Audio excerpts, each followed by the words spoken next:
आ जाते हैं हम लोग अर्थवर्म का रिवीजन शुरू करते हैं। अर्थवर्म के रिवीजन में सबसे पहले हम लोग पढ़ेंगे कि अर्थवर्म का जो फाइलम है वो एनेलिडा होता है, जो ऑर्डर होता है उसको बोलते हैं हैप्लोटॉक्सिडा होता है। क्लासेस की बात करते हैं तो ऑलिगोकीटा होता है। और इसके कैरेक्टरिस्टिक की बात करेंगे तो ये कैसा होगा, रेडिश ब्राउन कलर का होगा। ये टेरेस्ट्रियल एडाप्टेशन शो करेगा, यानी कि मॉइस्ट सॉइल में रहेगा।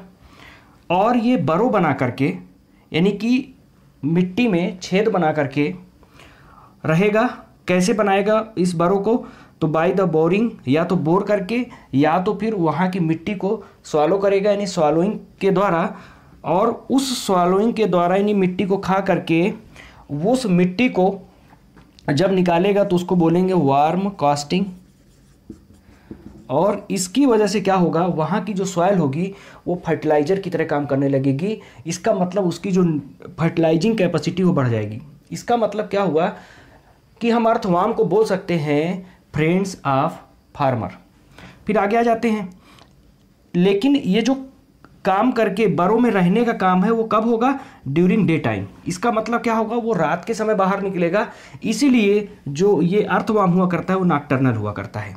फिर इसके बाद आते हैं इंडियन अर्थवर्म की दो वैरायटी जो हमें याद रखना है, एक होता है फेरिटिमा, दूसरा होता है लुम्ब्रिकस। अब आ जाते हैं इसके सेगमेंट के बारे में देखते हैं। इस तरह से इसके सेगमेंटेड जो पार्ट्स हुआ करते हैं उनको बोला जाता है मेटामर्स। और ये टोटल मेटामर्स जो एक अर्थवर्म में होते हैं 100 से 150 होते हैं।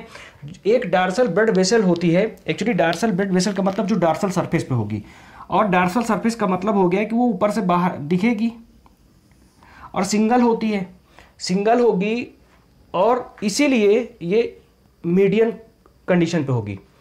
पूरे अर्थवर्म में की बात करेंगे तो एक चीज़ ध्यान रखना है, यहाँ पर जो भी चीज़ दो होंगी वो हमेशा लेटरल साइड चली जाएंगी, और अगर एक होगी तो मीडियम रहेगी। ठीक है ना। तो जैसे अगर हम लोग डार्सल ब्लड वेसल की बात करते हैं तो ये क्या रहेगी, डार्सल सरफेस पे रहेगी, सिंगल होगी, मीडियन होगी, सिंगल है तो मीडियन रहेगी। फिर एलांग लॉन्गिट्यूडनल एक्सिस, ये लॉन्गिट्यूडनल एक्सिस होती है लंबाई में, तो लॉन्गिट्यूडनल एक्सिस पे रहेगी। अब इसके बाद अगर हम लोग बात करते हैं इसके सेगमेंट की, तो हमने यहाँ पर केवल 16 सेगमेंट को अभी देखा है। इसके बाद देखेंगे आगे वाले वीडियो में कि ये जो यहाँ पर फर्स्ट सेगमेंट हुआ करता है इसको बोला जाता है पेरिस्टोमियम। क्या बोला जाता है, पेरिस्टोमियम।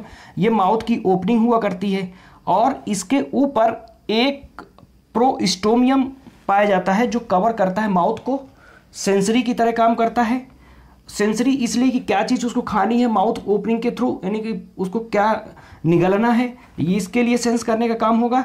और ये फोर्स क्रिएट करता है जब मिट्टी में ये क्या करता है, बरोइंग करता है या मिट्टी को खोदने के लिए क्या करता है, प्रेशर लगाता है। तो ये create force to crack soil, तो सॉइल को क्रैक करने के लिए फोर्स एक लगाता है। तो ये किसका काम हो गया है, प्रोस्टोमियम का।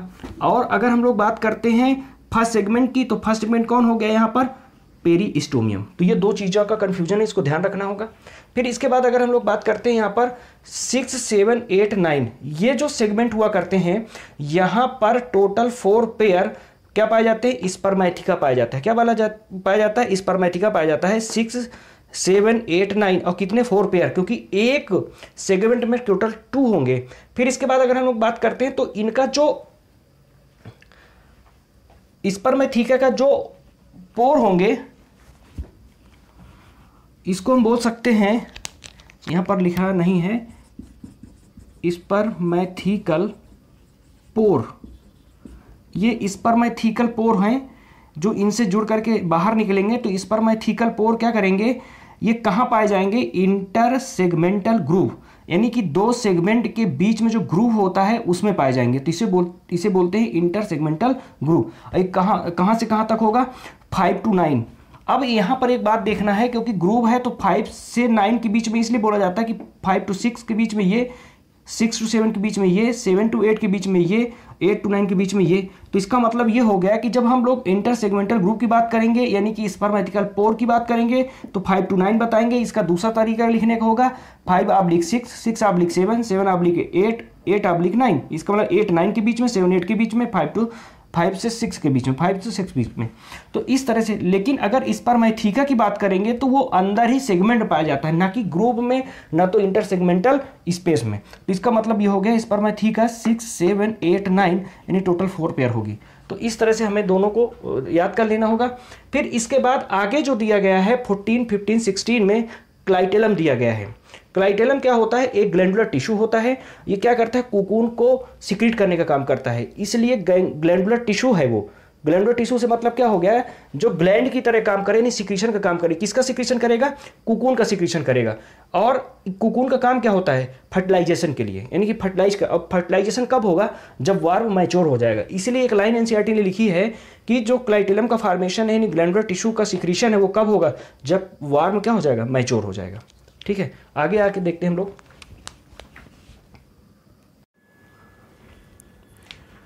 अथवा में अब हम लोग क्या करते हैं? सीटी को पढ़ते हैं। सीटी का शेप जो होगा वो एस शेप होगा, लोकोमोशन के लिए होगा। तो ये एस शेप हो गया, लोकोमोशन के लिए होगा। और ये एपिडर्मल के पिट्स, एक्चुअली गड्ढे होते हैं एपिडर्मिस में छोटे छोटे, वो क्या करते हैं? वहाँ पर इम्बेडेड हो जाते हैं कौन? सीटी। और ये जो पिट्स होते हैं यानी सीटी होती है, वो मिडिल में होंगे। तो इसलिए ये लिखा है कि ये middle of the each segment. लेकिन 3 पोजीशन है जहाँ पर सीटी एब्सेंट होंगी। पहला है फर्स्ट, लास्ट और क्लाइटेलम सेगमेंट। तो फर्स्ट, लास्ट और क्लाइटेलम सेगमेंट में सीटी क्या होंगी? एब्सेंट होगी। और ये एक्सटेंडेड और रिट्रैक्टेड यानी अंदर बाहर यानी आगे पीछे होती रहेंगी। ये हो गया लोकोमोशन के लिए सीटी। फिर आगे हम लोग जाते हैं, थोड़ा एनाटॉमी के लिए देखते हैं इसको, इसमें क्या क्या कैसे कैसे होता है। तो थोड़ा सा इसको जो है ये हम लोग पार्ट में बांट लेते हैं। ये एनाटॉमी में इसकी लेयर को पढ़ना है। सबसे ऊपर की लेयर जो हुआ करती है वो क्यूटिकल की हुआ करती है, जो कि नॉन सेलुलर होगी। वो एपिथेलियम की एक सिक्रीटरी लेयर होगी। फिर इसके बाद एपिथेलियम होगी, यानी क्यूटिकल के बाद एपिथेलियम होगी। फिर ये जो ब्लू कलर से दिखाई गई है ये क्या होगी? सर्कुलर मसल लेयर होगी। और सर्कुलर मसल लेयर के नीचे होगी लॉन्गिट्यूडनल मसल लेयर, यानी कि आउटर साइड में होगी सर्कुलर और इनर साइड में होगी लॉन्गिट्यूडनल। ये हमारे यानी कि ह्यूमन जो एलिमेंट्री कैनाल होता है उसके जस्ट अपोजिट इन दोनों की सिचुएशन होती है। हमारे में लॉन्गिट्यूडनल आउटर साइड होती है, सर्कुलर इनर साइड होती है, जबकि इनमें क्या होता है? सर्कुलर बाहर होती है। फिर आ जाते हैं मसल लेयर के बाद सबसे अंदर की जो लेयर होती है उसको हम लोग बोलते हैं सीलोमिक एपिथेलियम, यानी कि जो सीलोमिक फ्लूइड की तरफ होती है। फिर आगे आ जाओ, यहाँ पर जो एपिथेलियम है ये सिंगल लेयर की होगी, लेकिन किसकी बनी होगी? कॉलमनर एपिथेलियम की। और इसका काम क्या होगा? सिक्रीटरी। और सिक्रीटरी का मतलब क्या हो गया? जो मॉइस्चर प्रोवाइड करेगी। मॉइस्चर क्यों? क्योंकि जो अर्थवार्म होता है वो अपना जो रिस्पिरेशन करता है वो अपने स्किन के थ्रू, मॉइस्ट स्किन के थ्रू करता है। इसलिए इसके सरफेस को मॉइस्ट रखना जरूरी होता है, इसलिए रिस्पायरेशन के लिए हमें मॉइस्ट रखना इसको जरूरी है। कौन? एपिथेलियम इसको करेगा। किसके द्वारा? कॉलमनर एपिथेलियम के सिक्रीशन के द्वारा। ये हमने देख लिया इसकी लेयर्स को। फिर आगे आ जाते हैं एलिमेंट्री कैनाल के बारे में देखते हैं। एलिमेंट्री कैनाल पूरी इतनी चीज़ों से मिलकर बनी हुई है और कितने टाइप के हैं थोड़ा देख लेना है। 1, 2, 3, 4, 5, 6 यानी 6 टाइप की टोटल यहाँ पर हमारे डिवीज़न होंगे जो एलिमेंट्री कैनाल में होंगे। अब इसको हम याद करते हैं BPO GSI। क्या बोलेंगे? BPO GSI। पिछली बार नीट में 2019 में यही क्वेश्चन आया था, ऑर्डर पूछा गया था। तो BPO GSI यहाँ पर B से बकल कैविटी, P से फेरिंग्स होगा, O से ईसोफेगस होगा, G से गिजार्ड होगा, S से स्टमक होगा, I से इंटेस्टाइन होगा। इसका जो सेगमेंट है वो याद करना बहुत ज़रूरी है। 1, 2, 3 जो होता है वो बकल, फिर 4 होता है फेरिंग्स, फिर इसके बाद ईसोफेगस 5 to 7 होता है, गिजार्ड तुम्हारा 8, 9 होता है, 8 बेस्ट हुआ करता है। फिर इसके बाद यस से जो होगा स्टमक होगा, 9 to 14 होगा, और आई से होगा इंटेस्टाइन जो 15 से लास्ट तक पूरा जो होगा वहाँ तक पाया जाएगा। यहाँ पर दो चीज़ें अलग से ध्यान रखनी है। पहले मस्कुलर सिस्टम के लिए यहाँ पर फेरिंग्स मस्कुलर होता है और गिजार्ड मस्कुलर होता है। गिजार्ड का काम हमें ग्राइंडिंग के लिए यूज करना है, यानी कि ग्राइंडिंग का काम करेगा किसको, सॉइल को और डिकेइंग लीफ को। तो ये grinding the soil and the decaying leaf, ये हो गया। फिर इसके बाद स्टमक रीजन पे हमें कुछ ध्यान रखना होगा। यहाँ पर एक कैल्सीफेरस ग्लैंड होती है जो किसका काम करती है, ये यहाँ पर न्यूट्रलाइज करती है ह्यूमिक एसिड। ह्यूमिक एसिड क्या होता है, ह्यूमस में पाए जाने वाला जो एसिड होगा उसको बोलेंगे ह्यूमिक एसिड। अब इतना याद जब हमको हो गया तो हम लोग याद करते हैं कुछ और इंटेस्टाइन से जुड़ा हुआ होता है। तो एक इंटेस्टाइनल सीकी होती है जो 26 से ओरिजिनेट होकर के 22 या 23 तक जाती है। फिर इसके बाद टिफ्लोसोल हुआ करता है जो सरफेस एरिया इंक्रीज करने के लिए वहाँ दिया जाता है। वो 26 से शुरू होकर के लास्ट के 85 तक जाता है। ये लाइन बोल सकते हो, या तो टिफ्लोसोल के लिए एक लाइन और बोल सकते हो कि 26 से शुरू होगा लास्ट तक जाएगा, लेकिन लास्ट के 23 से लेकर के 25 यानी 25 23 ऐसे करके लास्ट वाले में नहीं होंगे, बाकी 26 से लास्ट तक होंगे। बस लास्ट के 25 नहीं पाए जाएंगे, में नहीं पाया जाएगा क्या, टिफ्लोसोल। अब हम लोग आते हैं इसके आगे के सिस्टम को देखते हैं।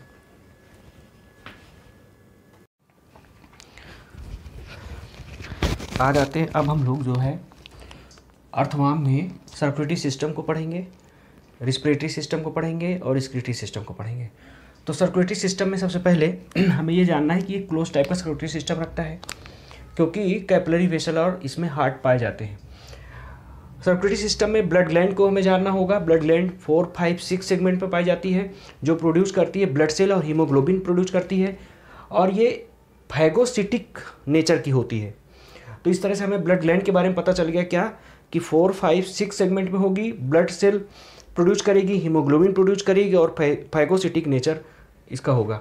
फिर इसके बाद अगर हम लोग सर्कुलेटरी सिस्टम में इस फिगर को देख करके क्या है कि इसमें ये ऊपर अभी हमने पढ़ा था कि एक सिंगल डार्सल ब्लड वेसल होती है, लेकिन इसोफेजियल वेसल जो होती है वो 2 होती है, इसलिए इसको बोलते हैं लेटरल, क्योंकि क्या होता है साइड में होती है, तो इसलिए बोल रहे हैं लेटरल इसोफेजियल। तो ऊपर होगी डार्सल, ऊपर की तरफ डार्सल ही होगा, क्योंकि ये हम लोग का वेंट्रल है और ये पीछे की तरफ डार्सल होगा।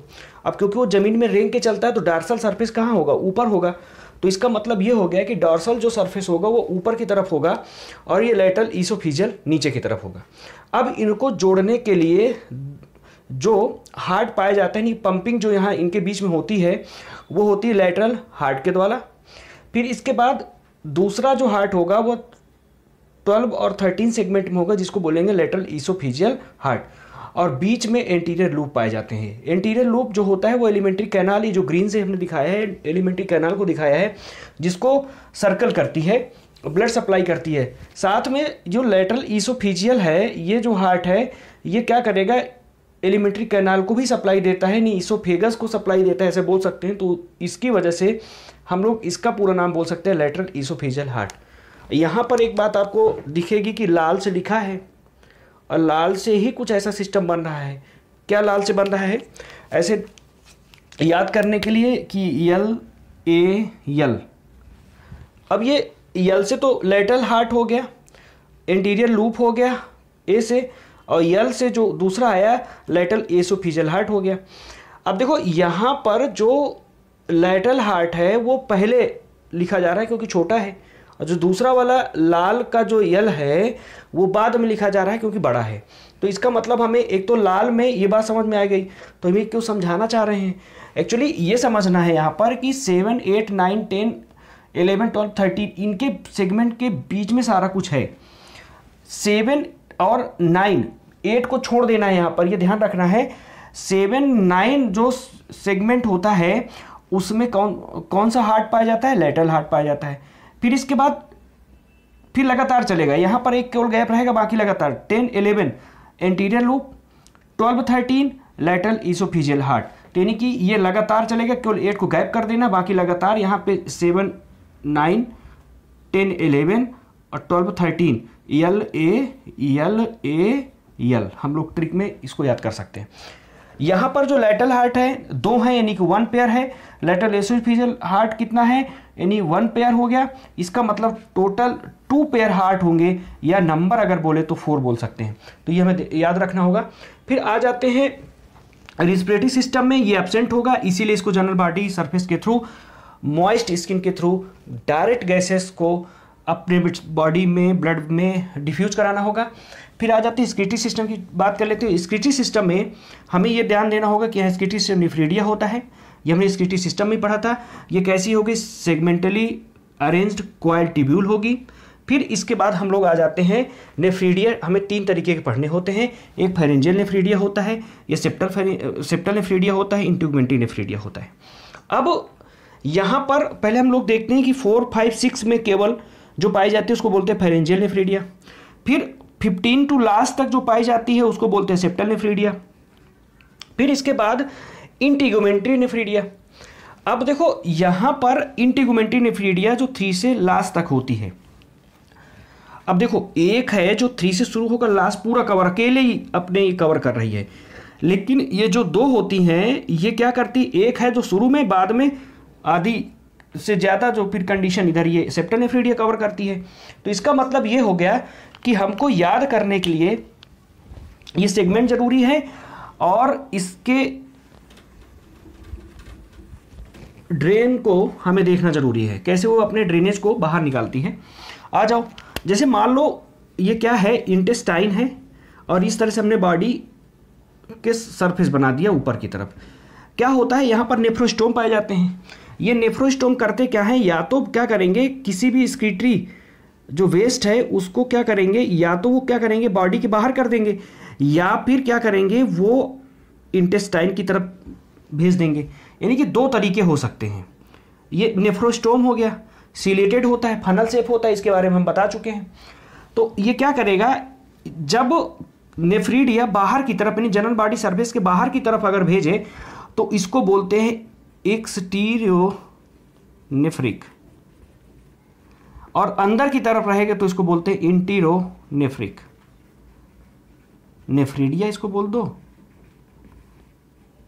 इसको भी नेफ्रीडिया।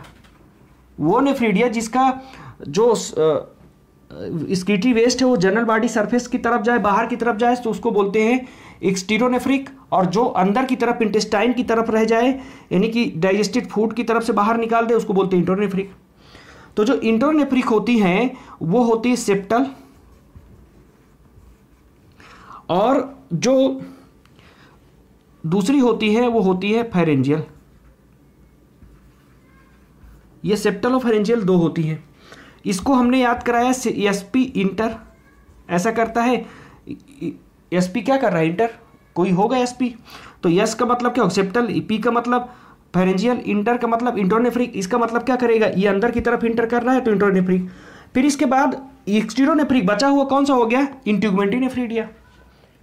इसीलिए देखो एक ही केवल एक्सटीरोनेफ्रिक है, बाहर की तरफ निकालने वाला जो है वो एक ही है, तो इसलिए देखो शुरू से लेकर लास्ट तक उसको रहना पड़ रहा है, क्योंकि अकेले है ये किसमें, एक्सटीरोनेफ्रिक में, इसलिए इसको 3 से लेकर लास्ट तक कवर करना पड़ता है। जबकि इंटेरोनेफ्रिक कंडीशन के लिए 2 हैं, तो एक शुरू में रहेगा एक बाद में रहेगा। तो पहले शुरू में रहेगा फेरेंजियल जो 4, 5, 6 को कवर करेगा। यहाँ पर ब्लड ग्लैंड भी इतने में ही होती हैं, तो 2 हमें याद करना पड़ेगा। तो ब्लड ग्लैंड भी और फेरेंजियल नेफ्रीडिया भी इसी सेगमेंट में 4, 5, 6 में रहती है। जबकि अगर हम लोग बात करते हैं फिर और आगे मदद करने के लिए सेप्टल नेफ्रीडिया हुआ करती हैं, और सेप्टल नेफ्रीडिया क्या रहेगी 15 टू लास्ट रहेंगी। देखो 3 टू लास्ट सबसे ज़्यादा कवर करने वाली नेफ्रीडिया है, नाम भी सबसे बड़ा है इंट्यूगमेंट्री नेफ्रीडिया। फिर इसके बाद आ जाओ यहाँ पर देखो शुरू में यानी कि इंट्यूगमेंट्री जब हमने क्लियर कर लिया मैटर को, तो इसका मतलब क्या है, यहाँ फेरेंजियल नेफ्रीडिया। तो हम लोग बात कर रहे थे कि यहाँ पर फेरेंजियल नेफ्रीडिया और सेप्टल नेफ्रीडिया 2 बची हुई हैं। अगर हम लोग थोड़ा अल्फाबेटिकल बात करते हैं तो यहाँ पर क्या होता है कि पी पहले आता है, PQRS, एस बाद में आता है। इसलिए हम लोग क्या करेंगे, फेरेंजियल नेफ्रीडिया 4, 5, 6 यानी शुरू में मान लेंगे, और इसके बाद सेप्टल नेफ्रीडिया बाद में मान लेंगे, और ये बता देंगे कि अल्फाबेटिकल से ही हमने इसको क्लियर कर लिया। ठीक है, अब हम लोग आगे आते हैं।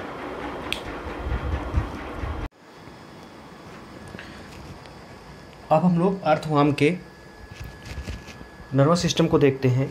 यहाँ पर नर्वस सिस्टम में सबसे पहले याद रखना होगा कि यहाँ पर आई नहीं होगी, तो हम लोग लाइट और टच रिसेप्टर के लिए यहाँ पर देखेंगे क्या पाया जाता है, रिसेप्टर सेल पाई जाती है या सेंसरी ऑर्गन इसको बोल देते हैं। कीमो रिसेप्टर जो पाए जाते हैं मोस्टली कहाँ पाए जाते हैं, इंटीरियर रीजन में। हमने बताया था कि जो प्रोस्ट्यूमियम हुआ करता है वो किसकी तरह काम करता है, कीमो रिसेप्टर। जो खाना खाता है या जो उसको ह्यूमस से लेना होता था उसको अपना डिसाइड करता था किसके द्वारा, ये कीमो रिसेप्टर के द्वारा। फिर आगे आ जाते हैं, अगर नर्वस सिस्टम की बात करते हैं तो नर्वस सिस्टम में ये पूरा एक हमने स्ट्रक्चर यहाँ बनाया हुआ है।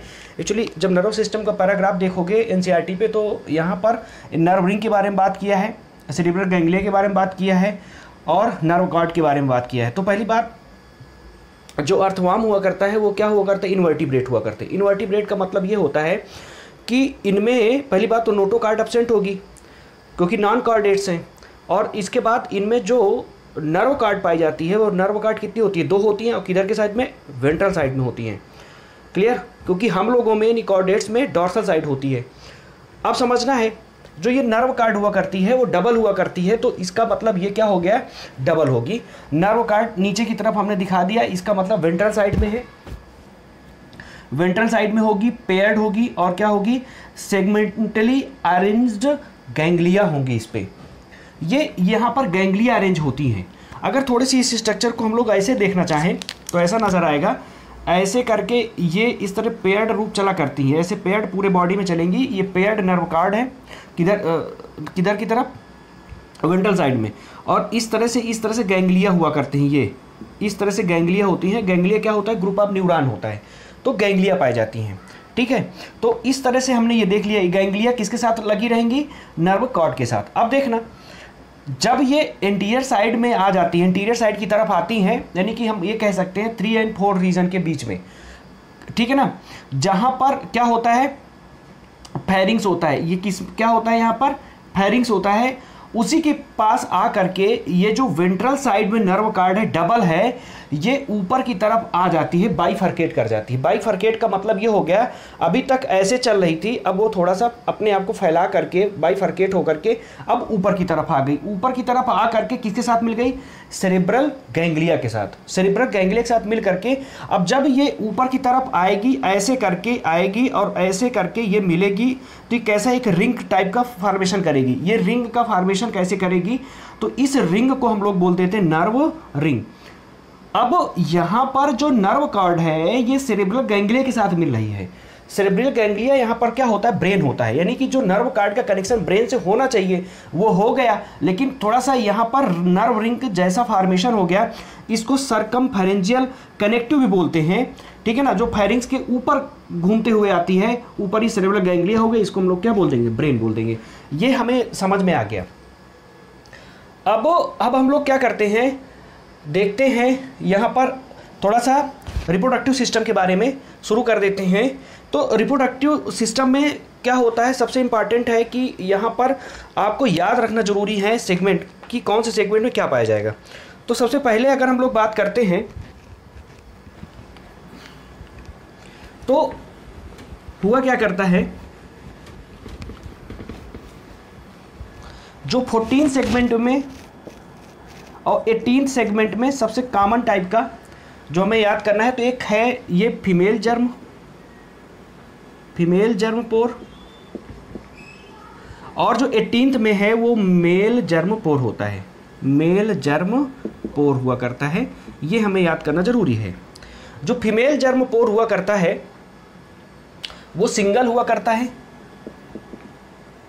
और जो मेल जर्म हम लोग को दिखेगा वो कितना हुआ करता है, वो 2 दिखेगा, 2 यानी पेयर में। अब आ जाते हैं, एक ट्रिक यहाँ पर लिखी गई है, ये याद हो जाएगी तो कम से कम थोड़ा सा यूज में आ जाएगा एग्जाम के दिन, कभी कुछ अगर ऐसा पूछा जाता है।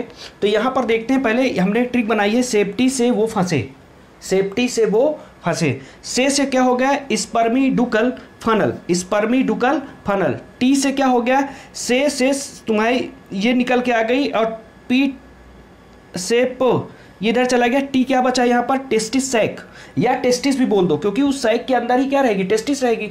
तो हम लोग को अगर एग्जाम में पूछ लिया जाए कि टेस्टिस या टेस्टिस सैक किस सेगमेंट पाई जाती है, तो हम लोग को ये यहाँ से 10-11 बता देना है। लेकिन अभी आ जाते, से क्या हो गया, सेमाइनल वेसाइकिल हो गया, वो से क्या हो गया, ओवरी हो गया, फंसे से क्या हो गया, यहाँ पर फनल हो गया, और क्या हो गया, कौन सा फनल, ओवेरियन फनल। अभी आके और आगे देखते हैं, पहले हम सेगमेंट रखते हैं। यहाँ पर जो सेगमेंट आया, यहाँ पर देखेंगे 10 है, 10 11 है, 11 12 है, 12 13 है, लास्ट में 14 है। ट्रिक में सबसे बड़ी इंपॉर्टेंट जो बात बताई गई कि शुरू में 10 है, लास्ट में केवल एक सिंगल को लिया गया है। एक्चुअली अगर हम फिगर में देखते हैं तो स्पर्मी डुअल फनल एक सिंगल 10 में लिया गया है। सच्चाई यह है कि कभी कभी अगर इसको थोड़ा सा हायर क्लास में पढ़ा जाए तो 10 और 11 में दोनों पाया जाता है, लेकिन अभी एनसीईआरटी ने जो फिगर बनाया है तो वहाँ पर आप फिगर देखोगे तो ऐसा करके ये केवल फिगर क्या करेगा, वो एक जगह 10 में दिखाया है, तो नेमिंग के काम आ जाएगा वो। तो हमें याद रखना होगा, फिर 10 वाले नंबर पे जो दिखाया जाएगा स्पर्मेटिकल फनल दिखाया जाएगा। फिर टेस्टिस है वो 10 और 11 सेगमेंट में होगी, यानी कि एक, और हमेशा टेस्टिस कितनी होंगी, एक सेगमेंट पेयर में होगी, यानी 2 पेयर हो गई। ये भी आगे 2 पेयर होगी, क्या, सेमाइनल वेसाइकिल 11 और 12, यानी कि देखना है इसका सिस्टम, देखना है 10 से शुरू हुआ, 10 11, अब फिर 11 को फिर लेते हुए क्या 11 12, अब फिर 12 को लेते हुए 12 13, और लास्ट में फिर 14 कर दो। लास्ट में अकेले 14 10, लेकिन 10 का यहाँ 10 लिया गया है, लेकिन 14 का यहाँ नहीं लिया गया, ये ध्यान रखना है। अब आ जाओ, तो इस सेमाइनल वेसाइकिल भी 2 पेयर होगी और 11 और 12 में होगी। फिर आगे आ जाओ, ओवरी की बात कर देते हैं। ओवरी जो हुआ करता है 12/13 लिखा गया है, यानी कि 12 13 में से किसी एक में पाई जाएगी, ऐसा बोल सकते हैं, दोनों के बीच में पाई जाएगी 12 13, तो ये ओवरी हो गई। और कितना हो गया, 1 पेयर होती है ये, तो ये हमें याद रखना, ओवरी कितनी होती है, 1 पेयर होती है। अब आ जाते हैं फनल। जो फनल है यानी ओवरियन फनल है, वो कंडीशन इस तरह से आप एनसीईआरटी खोल के देखोगे तो ऐसा कुछ निकलेगा कि 13 सेगमेंट 14 सेगमेंट है और इस तरह फनल है, और इस फनल से होते हुए 14th वाले में ही फीमेल जेनाइटल पोर है, जिसको हम लोग फीमेल, ये जर्म पोर बोल सकते हैं। तो ये फीमेल जेनाइटल पोर जो है वो कितना होगा, 1 होगा। तो इस तरह से हम लोग देखेंगे फीमेल जेनाइटल पोर कितना हो गया, यहाँ पर 14 पे 1 हो गया। अब एक बात को हमें ध्यान रखना है, हमेशा चाहे ह्यूमन हो चाहे यहाँ पर एनिलिट्स हो, इनमें 2 चीज़ें ध्यान देने की कॉमन बातें हैं कि जो टेस्टिस होगा यहाँ से स्पर्म कलेक्ट होकर के किसके द्वारा सेमाइनल वेसाइकिल के रास्ते से होते हुए, और ये जो वासा डिफरेंशिया के थ्रू पहुँचेगा। तो ये देखो यहाँ पर ये वासा डिफरेंशिया है, 2 पैरेलल चलेंगी, क्योंकि एक क्या करेगा, लेटरल साइड होगा, तो लेटरल साइड के दोनों तरफ से ही होके निकलेगी।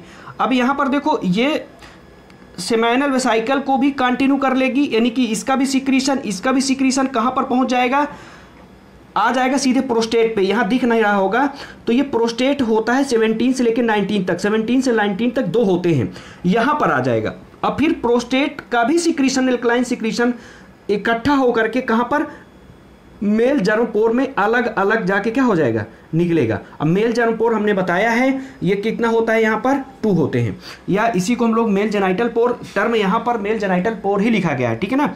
तो इस तरह से ये मेल जेनाइटल पोर कितने हो गए, हमेशा की तरह 2 हो गए। और कौन से सेगमेंट में, 18 सेगमेंट में। 17 से 19 प्रोस्टेट होता है, उसी के बीच में यहाँ पर 18 हमने दिखाया है, 18 सेगमेंट में ही मेल जेनाइटल पोर होता है। और इस तरह से हमें प्रोस्टेट का सिस्टम पता चल गया। तो ये आप क्लियरली विजुअल तब कर पाओगे जब एनसीईआरटी का फिगर एक बार इसको देख करके हमारी थ्योरी को साथ में देखोगे, ठीक है। अब हम लोग आ जाते हैं आगे।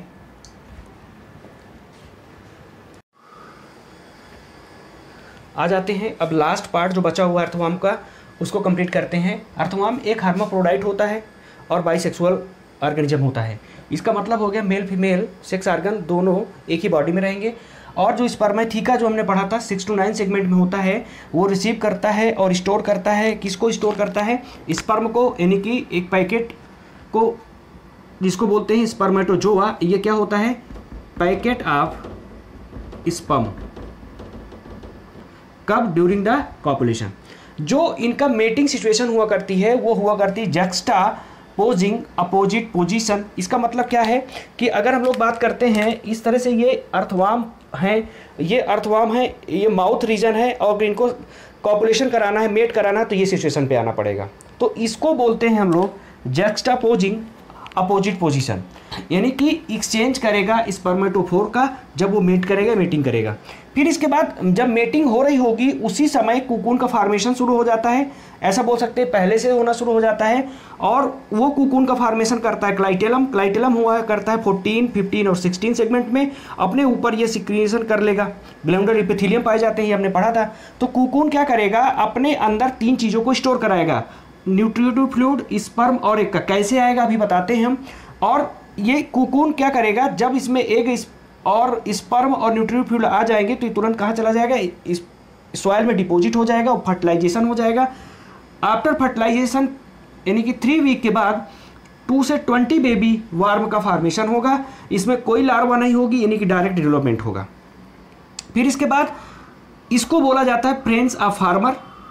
फ्रेंड्स ऑफ फार्मर का मतलब ये होता है कि वो क्या करेगा, सॉइल की फर्टिलिटी बढ़ाएगा। फिर इसके बाद वहाँ पर अपने जब पोर करेगा ज़मीन पे तो क्या करेगा, सॉइल में एरिएशन, यानी कि वहाँ पर एयर और कुल मिलाकर के जो नई रूट्स डेवलप हो रही हैं प्लांट की, जो वो उनको क्या स्पेस मिल जाएगा, एयर पहुँचाने का काम करेगा। वर्मी कंपोजिटिंग में हो गया।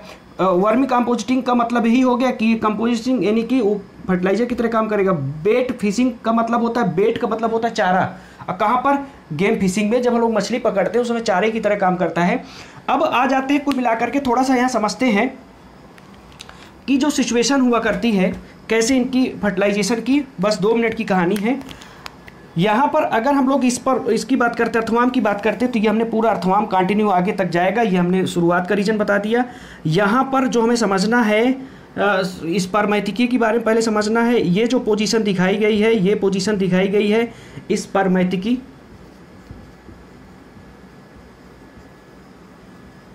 ये स्पर्मैथिकी है 6 to 9 सेगमेंट, 6 to 9 सेगमेंट दिखाई गई है। फिर हमें क्या मिला करता है, यहाँ पर 14 सेगमेंट में क्या मिला करता है, फीमेल जेनाइटल पोर। और 18 सेगमेंट में क्या मिला करता है, मेल जेनाइटल पोर। ये सिचुएशन हुआ करती है। अब दूसरा आएगा, दूसरा क्या करेगा,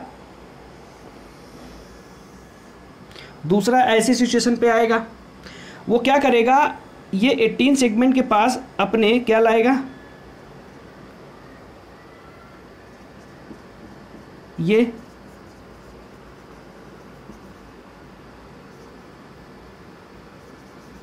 स्पर्मैथिकी जो क्या है 6 to 9, ये दूसरे वाले वार्म का है, उसका भी 14 लगभग यहीं पर रहेगा और 18 यहाँ पर आ जाएगा। बाकी पूरी बॉडी पीछे कंटिन्यू चली जाएगी, ये कंटिन्यू होती चली जाएगी, ये भी कंटिन्यू हो जाएगी। कुल मिलाकर के अब क्या करेगा, ये किसी भी सेगमेंट में जा करके ये डिपॉजिट कर देगा, यानी स्पर्मेटोफोर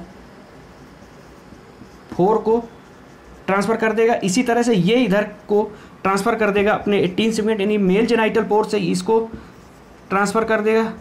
मेल जो है मेल जेनाइटल पोर किसको, स्पर्मेटोजोआ को ट्रांसफ़र करेगा, स्पर्मेटोफोर को ट्रांसफ़र करेगा। ठीक है ना। यहाँ पर एक बात ध्यान रखनी है, रिसीव स्टोर स्पर्मेटोजोआ, ठीक है, ये जो स्पर्मेटोफोर हुआ करता है इसी को पैकेट ऑफ स्पर्म बोला करते हैं। ठीक है ना।